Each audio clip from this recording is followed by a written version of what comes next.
नमस्कार, मैं मोहम्मद इजाज। आप देख रहे हैं तिरहुत लाइव, जिसके दो नाम है रामनगर और हरिनगर।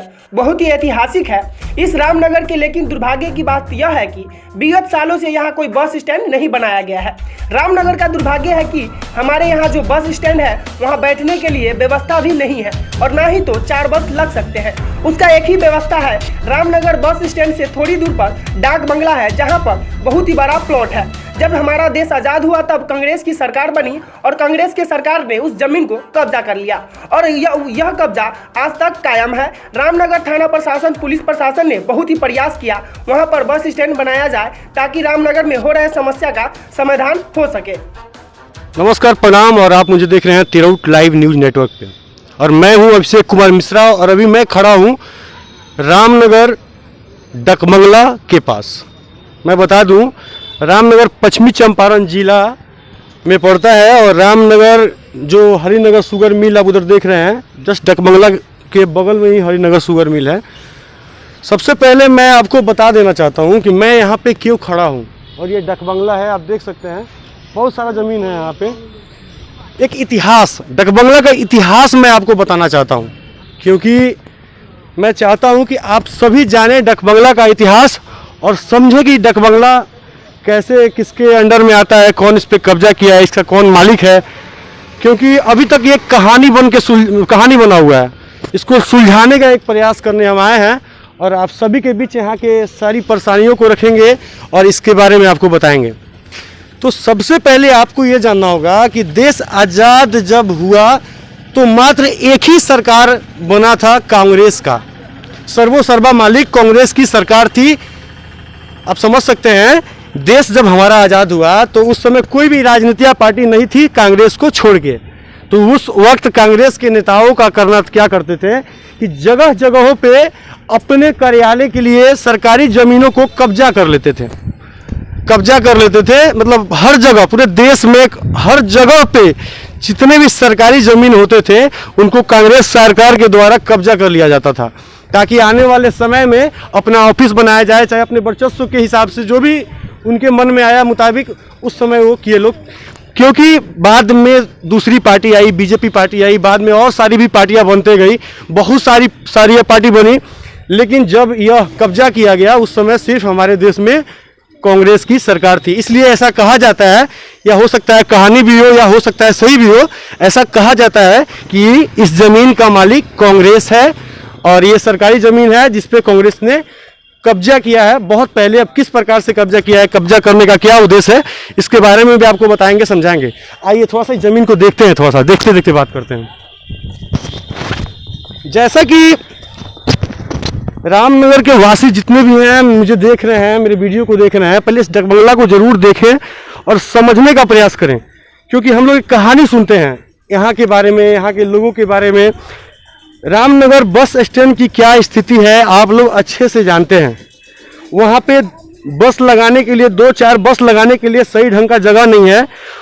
छोटी सी जगह में ना जाने कितने बस आने जाने सीधे बस स्टैंड। और अब देखिए, ये हमारा ओवर ब्रिज आता है इधर से, थोड़ा सा ओवर ब्रिज दिखा दीजिए। यह ओवर ब्रिज आ रहा है इधर से, जो कि बेतिया से आता है, लौरिया बेतिया रोड है ये।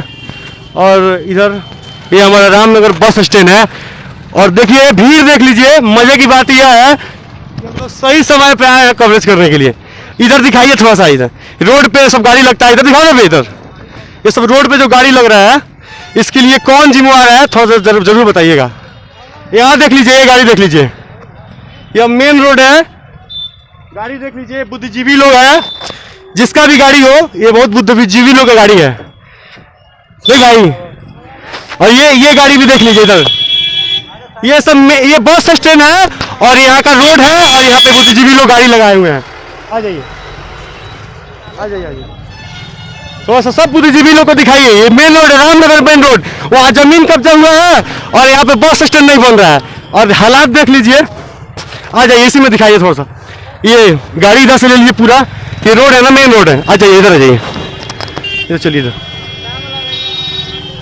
रामनगर बस स्टैंड कितना अच्छा जगह है, आप लोग देख लीजिए, ताकि मुझे बताना ना पड़े। आप लोग समझ लीजिए, मैं अभी दिखाया हूँ ना डकबंगला का जो जमीन और उसके बाद मैं आपको रामनगर बस स्टैंड दिखा रहा हूँ। मैं इस मोड़ पे खड़ा होकर मैं दिखाना चाहता हूँ। इधर डॉक्टर कॉलोनी है, इधर डॉक्टर कॉलोनी है और इधर टेम्पो स्टैंड है। रोड के जस्ट बगल में टेम्पो स्टैंड बनाया गया है। अब देख रहे हैं ना। अब इसके लिए जिम्मेवार कौन है आप ही लोग जाने, ठीक है। शर्म आए तो विचार करें। आइए इधर चलते आइए, चलते आइए। हाँ हाँ, इधर देख लीजिए टेम्पो स्टैंड देख रहे हैं ना, टेम्पो स्टैंड। आ जाइए, आ जाइए, इधर आ जाइए भैया। तरी एक मिनट, एक मिनट, इधर इधर दिखाइए, इधर इस पार्टी को दिखाइए। रामनगर का यह बस स्टैंड है भाई। जिसको बुरा लगे माफ करे, लेकिन थोड़ा पकिया दिखा दीजिए। तनी हटिए बाबू उधर तो, तनी चकवा तो से लेके बस स्टैंड का सिनेमा दिखाइए। तनी सिर्फ पकिया दिखाइए, पकिया, तनी पकिया दिखा दीजिए। देख लीजिए रामनगर बस स्टैंड है, इधर दिखाइए। कौ दिन से है भाई ऐसा, बरखा में हमेशा ही हो चला आए। देखिए आ जाइए, आ जाइए, पकिया दिखा दीजिए। यह है रामनगर हमारा बस स्टैंड। वहाँ है ऑलरेडी डकबंगला कब्जा कैला है सब, वहाँ बस स्टैंड कोनो नहीं बनाएगा, ठीक है। ये व्यवस्था आप देखिए। आप ऊपर देख रहे हैं रामनगर ओवर ब्रिज का है और उसके नीचे हम खड़े हैं और सामने डकबंगला के, जैसे डकबंगला जाने वाला रोड है, सामने ही माता रानी का मंदिर है और जस्ट इसके बगल से रास्ते जाता है डकबंगला जाने का। थोड़ा सा ही हम दिखाते हैं। और मंदिर के जस्ट बगल में वो रास्ता जाता है और सामने इधर आपको बस स्टैंड के लिए रास्ता जाता है। आप जो देख रहे हैं ना भीड़ भड़का, वो वही बस स्टैंड है। अभी वहाँ पे हम चलेंगे और वहाँ का भी विशेष चीज़ दिखाएंगे। लेकिन आप देख सकते हैं इधर रास्ता है और इस साइड से भी रास्ता है बस स्टैंड के लिए। जो बन जाए तो बहुत ही फ्यूचर के लिए बहुत ही अच्छा होगा रामनगर के लिए। और अभी देखिए कि रामनगर में हमारा बस स्टैंड कैसा है और इतना जगह होते हुए भी किस जगह पे बस खुलती है, आती है, जाती है। और रास्ता देख के आप लोग भी शेयर करते बाहरी वाले भाई कि रामनगर जो परिस्थिति में घिरा हुआ है, ऐसा कोई समाधान निकले और बस स्टैंड बने। पकिया दिखा दीजिए। यह है रामनगर हमारा बस स्टैंड। वहाँ है ऑलरेडी डकबंगला कब्जा कैला है सब, वहाँ बस स्टैंड कोनो नहीं बनाएगा, ठीक है। ये व्यवस्था आप देखिए, शर्म कीजिए कि आप लोग रामनगर होके रामनगर के लिए आवाज उठाना नहीं चाहते हैं, समझे। और जो उठा रहा है उसका सहयोग करें, ठीक है, उसका साथ दें। आइए आगे दिखाते हैं। पर ये पकिया दिखाइए, पकिया दिखाइए। आप देख लीजिए तो साहब, इसको हम बढ़िया से दिखा देते हैं। ये रामनगर, ठीक है, आप इसका पाकी देख लीजिएगा बढ़िया से। ये रामनगर मार्केट है, बस स्टैंड। ये रामनगर का बस स्टैंड है और यहाँ के आप लोग हालात को देख लीजिए। ए भैया बारिश होता तो ऐसा कंडीशन रहेला हमेशा। हाँ ऐसा तो मान लीजिए अभी थोड़ा बना हुआ है तो ऐसा है, लेकिन कंडीशन तो यही रहता है हमेशा ही। यही रहेला। रामनगर में बस स्टैंड की जरूरत बाकी ना, बहुत जरूरत है। बस स्टैंड आपको दिखने से लग रहा है बस स्टैंड, उहे तो हम इससे अच्छा तो टेम्पो स्टैंड है हमारा। बिल्कुल कब्जा कर गिल बा, ओकरा बारे में कुछ ना कहबो। अब उसके बारे में तो अभी हमको डिटेल मालूम नहीं बता सकते हैं। तो कम से कम मुझे बने चाहिए कि ना बने, जरूर बनना चाहिए। बस स्टैंड बनना चाहिए, बस स्टैंड तो जरूर बनना चाहिए, बिल्कुल बनना चाहिए। डकबंगला के मालिक की है, एकरो नाम उजागर होके की चाहिए कि ना होके चाहिए? होके चाहिए, क्या ना होके चाहिए। प्रशासन हमेशा प्रयास करता है कि हाँ भाई बस स्टैंड बन जाओ, लेकिन जो यहाँ के नेता लोग बाबू आगे काहे नहीं खिया होता, एकरे बारे में कुछ कहो ना। अब इसके बारे में तो हम ज्यादा कुछ डिटेल नहीं बोल सकते, यहाँ जाइए। आइए कुछ भाई लोग हैं, उस लोगों से भी बात करते हैं। यहाँ पे दुकान चलाते हैं। भाई आप बताइएगा कि बस स्टैंड की आवश्यकता है कि नहीं है? अच्छा यही नमस्ते भैया, रामनगर में बस स्टैंड की आवश्यकता है कि नहीं है? बहुत है और ऐसा कोई प्रशासन नहीं ध्यान देता है। इसमें प्रशासन क्या कर सकता है? इसमें तो नेताजी लोग का सहयोग होता क्या है, है। प्रशासन न करेगा, यहाँ का वीडियो साहब न करेंगे। प्रशासन मतलब जो भी था, हम लोग भी पढ़े एडिट किए हैं कि उन लोगों ने बहुत ही प्रयास किया कि इसको डाकबंगला में बस स्टैंड बनाया जाए। लेकिन जो कांग्रेस मालिकाना हक बना के रखा हुआ है, जो कांग्रेस बोलता है कि यह मेरा मालिकाना हक है, तो उस पर हम लोग और आपको आवाज उठाना होगा कि आप दिखाइए प्रूफ, आपके पास कागज है। तो अगर हम चुप हो जाएंगे, सोचते हैं कि 50 सालों से वही लोग जोत रहे हैं, उसी को उन्हीं लोग का मालिकाना हक है, तो ऐसे कैसे बस स्टैंड बनेगा? प्रशासन या हम या कोई कैसे बनाएगा? आप बताइए। हाँ नेता लोग को नहीं सोचना चाहिए, सोचना है इसमें। और नेता लोग से कहीं ज्यादा भैया हम सबको भी सोचना होगा कि इन समस्याओं से हम सब भी जूझ रहे हैं और वो डाकबंगला पर कब्जा किया जा रहा है, उसको कैसे मुक्त कराया जाए, वहाँ पे बस स्टैंड कैसे शिफ्ट कराया जाए, इसके लिए हम और आप भी जिम्मेवार है कहीं ना कहीं। हम लोग भी जिम्मेदार हैं इसके लिए, तो हम लोग आवाज नहीं उठाते हैं इसके लिए। तो भैया हम तो आवाज उठा रहे हैं ना, लेकिन आप आप जस्ट मेरे दर्शक से यही बोलिए कि आप लोग भी डकबंगला का क्या राज है, इतिहास है और उसका साक्ष्य गवाह क्या है, सामने आए। हमारे रामनगर बस स्टैंड का चाचा, अभी हम लोग देख रहे थे डकबंगला के बारे में न्यूज रिपोर्टिंग कर रहे हैं और आप हमें थोड़ा सा, आप यहाँ के हैं तो आप हमें बताइए कि यहाँ का इतिहास आप लोगों को क्या मालूम है? इतिहास हम लोग को यही बचपन से हम लोग देख रहे हैं, आज से 50-54 बरस हम लोग का उम्र हो गया। हम लोग शुरू से देख रहे हैं, इसमें डकबंगला था। इसमें साहब लोग आते थे, साहब लोग रहते थे, अपना बड़ बिछौना, यहाँ पर 5-7 रूम था, इधर नल था, पाइप था, सब फूल पत्ती था। मतलब कौन से साहब लोग आते थे? सरकारी अफसर आते थे। हाँ, किस चीज का ऑफिस था यहाँ पे? यहाँ पर क्या नाम है इसका, डिस्ट्रिक्ट बोर्ड का साहब आते थे। प्राइवेट भी साहब आते थे। कोई और भी आता था, रात में रहने का लिए दिक्कत होता था, वो भी अपना रहता था। किसी का शादी ब्याह होता था इस रेली बाजार में, उसमें बारात टिकता था, इसमें नाच उच होता था। पूरा गार्डन था, इसमें पूरा बगीचा था, आम लीची सबका गाछ था। यहाँ पर हर चीज़ का व्यवस्था था। यहाँ पर एक डकबंगला था बड़ा, वहाँ पर एक गैरेज था, वहाँ पर एक ठो रूम था जो गाड़ी घोड़ा रखता था, वहाँ पर खाना बनाने के लिए रखा गया था। आदमी जो लेबर रहता था उसके चौकीदार उसमें रहता था, अपना बाल बच्चा परिवार लेकर। जब से ही वो हटा तब से यहाँ पर दोबारा बदलिए, कोई नहीं स्टाफे नहीं आया, तब से ही वीराने पड़ा हुआ है। अच्छा, एक बात बताइए हमको, अचानक ऐसे सब इतना कुछ होते हुए भी अचानक ऐसे वीरान कैसे पड़ गया और यहाँ पे लोगों ने जमीन कैसे कब्जा कर लिया? देखा लोग खाली हो गया था, कोई इसका रोकने वाला नहीं था, कोई बोलने वाला नहीं था। लोग आया बाहर से, अपना घर बना के रह गया, कोई इसको रोकने। अब हमको रोकिएगा तो हम कहेंगे आप भी तो बैठे हुए हैं, आप भी तो बनाए हुए हैं। इसी के देखा देखी सब कुछ अपना बनाया हुआ है। जब तक सरकार को जरूरत नहीं तब तक अपना खाली छोड़ा हुआ है, जब जरूरत होगा तो अपने लोग आ रहा है, हम खाली कर देंगे।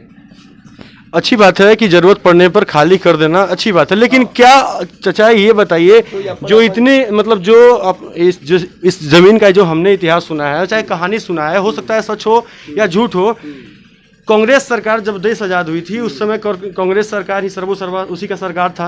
हर जगह उन्होंने जमीन कब्जा किया और उस पर अपना मालिकाना हक 40-50 साल राज किए और मालिकाना हक बना दिए कि हाँ यह जमीन मेरा निजी हो गया। देश किसी का निजी हो सकता है क्या? ना, किसी का देश निजी नहीं हो सकता। और ये जो सरकारी जमीनें हैं जो कांग्रेस सरकार कब्जा कर ले या कोई भी सरकार कब्जा कर ले, वो जमीन सार्वजनिक है, तो उसमें सार्वजनिक कार्य होना चाहिए या नहीं? एकदम होना चाहिए, सार्वजनिक काम ही होना चाहिए। इसमें सार्वजनिक काम हो ही रहा था इसमें शुरू से। इसमें बारात आता था मोहल्ले का, इसमें बारात टिकता था। लेकिन आपको रामनगर का जो बस स्टैंड का स्थिति है, आपको नहीं लगता है कि हाँ बस स्टैंड होना चाहिए आने वाले समय के लिए, और हमें बहुत जरूरी है, रामनगर को बहुत जरूरी है बस स्टैंड का? हाँ, बहुत जरूरी है। देख नहीं रहे वहाँ पर पैसेंजर को कितना दिक्कत हो रहा है, बरखा बरसता है तो सब भींचना पड़ता है। विगत कई सालों से ये सब आप देख रहे हैं, इसको जंजर बना दिया गया। कम से कम इसको पेड़ पौधा लगा के इसको हरिया, मतलब ये नहीं होता है पेड़ पौधा लगाया जाता तो ये सुंदर लगता है। सरकार इस पे विशेष ध्यान देता है। यहाँ के लोकल लोग भी जो भी यहाँ पे हैं साफ सफाई करके इसको अच्छे से रखते हैं। तो इस पे आप क्या करना चाहेंगे?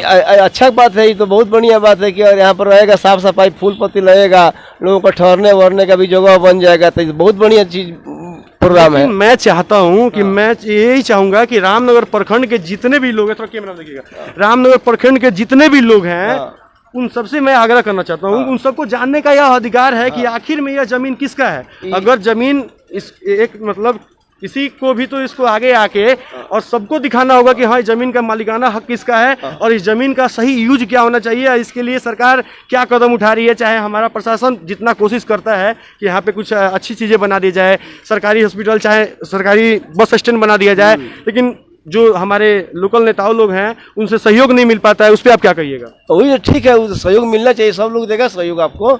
जब ये बनने लगेगा तो सब कुछ आपको सहयोग देगा, पूरा ये मोहल्ला आपका साथ देगा। मैं जनता जनार्दन सभी से अपील करता हूँ, हाथ जोड़ के अपील करता हूँ। मैं अपने लिए नहीं आवाज उठा रहा हूँ, मैं आप सभी के लिए आवाज उठा रहा हूँ, क्योंकि आप लोग को समझना पड़ेगा, जानना पड़ेगा कि इस पे हम सभी का अधिकार है। हमारे देश की धरती है और इसको कोई ऐसे ही कब्जा नहीं कर सकता है। इस पे सबका अधिकार है और सबको आवाज उठाना होगा, ताकि आने वाले समय में रामनगर के लिए विकास का कार्य प्रशासन जो आगे बढ़ के करना चाहता है, हम भी प्रशासन का साथ देके इस पे अच्छा कार्य करवा सके। ठीक है, इस चीज पे आप लोगों को भी ध्यान देना होगा काका। और मैं अपील करता हूं कि इस वीडियो को इतना फैलाइए ताकि शासन प्रशासन और ऊपर जो हमारे अल्लाधिकारी और कांग्रेस के पदाधिकारी लोग बैठे हैं वो लोग मजबूर हो जाए इस जमीन का इतिहास हमें बताने के लिए, सार्वजनिक करे कि यह जमीन का मालिक कौन है, कागजी रूप से दिखाएं, नहीं तो ये इतिहास बना रह जाएगा और ऐसे ही कब्जा होते होते ये सब कब्जा हो जाएगा और रामनगर का बस स्टैंड का स्थिति वही रह जाएगा। प्लीज आप लोग आवाज उठाएं, आप लोग इस चीज को मुहिम बनाएं ताकि आने वाले समय में हम रामनगर के लिए अच्छा कर सके, रामनगर में लिए अच्छा बस स्टैंड बनवा सके। क्योंकि आप लोग रामनगर का भी मैं आप लोगों को ले चलता हूँ, रामनगर बस स्टैंड में मैं दिखाऊंगा कि वहां पे कैसे बस आते हैं जाते हैं और कितना जगह है। सो प्लीज सभी से विनती करूंगा, शेयर कीजिए, फैलाइए इसको ताकि इसका मालिकाना हक किसका है मालूम चल सके और ये कब्जा मुक्त हो। अगर गलत है तो इस पे शासन प्रशासन टाइट हो और ज्यादा इस पे चौकसी कसे और आने वाले समय में सार्वजनिक कार्य यहाँ पे किया जाए कि जिसमें रामनगर प्रखंड के सभी लोगों का भलाई हो सके। जय हिंद, जय भारत।